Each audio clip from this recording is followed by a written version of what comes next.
Okay, so this is sort of, I believe it's all part of your offering as a personal trainer, and it's not about the program and the sets and the reps and the schemes and all that. I had a bit of that in the at least breaking up body parts and all that in this other one, but I just want to talk about some things that I have found to be very useful, in communicating, with others when it comes to, working with people and building your business and all of that stuff. So let's just bang this out, right? So people are addicted to their habits, right? So it is just as easy to be a slave to good habits as it is to be a slave to bad habits.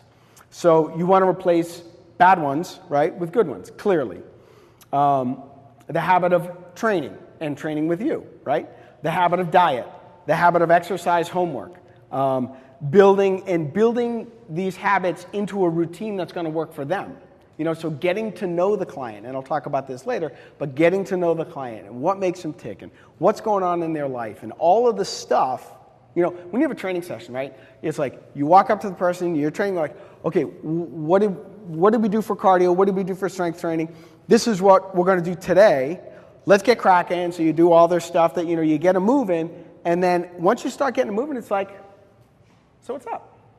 How are we making out? What's going on with this? What's going on with that? When you know what's going on in a client's life, and when stuff starts getting stressful for them, and you can start speaking the language to inspire and motivate them to continue to stay on track and to take care of themselves, because if they don't take care of themselves, they're not going to be able to take care of this other crap that's going on in their life. You know what I mean? And use the exercise and the diet and the healthy living to anchor them into the present moment, so that they can be the best that they can be under whatever stresses that they're under, right?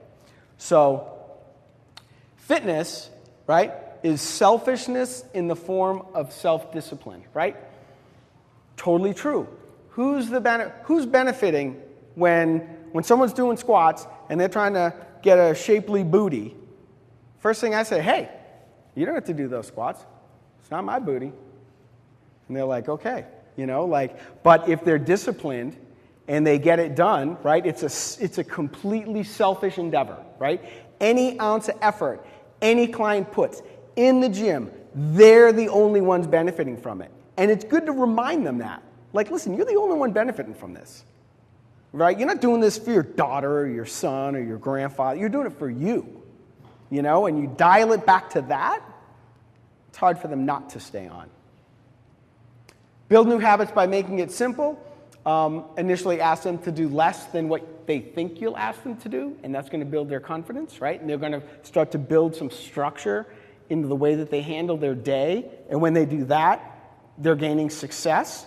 And next thing they can look back at a couple weeks of success, and then you build upon that success by adding more, giving more homework until they're at a point where they're absolutely crushing it, right? So setting initial expectations so ridiculously low and easy, it inspires them to overachieve. Like, oh, you asked me to do 10 minutes? I did 15. Ha! Knock yourself out. Awesome, right?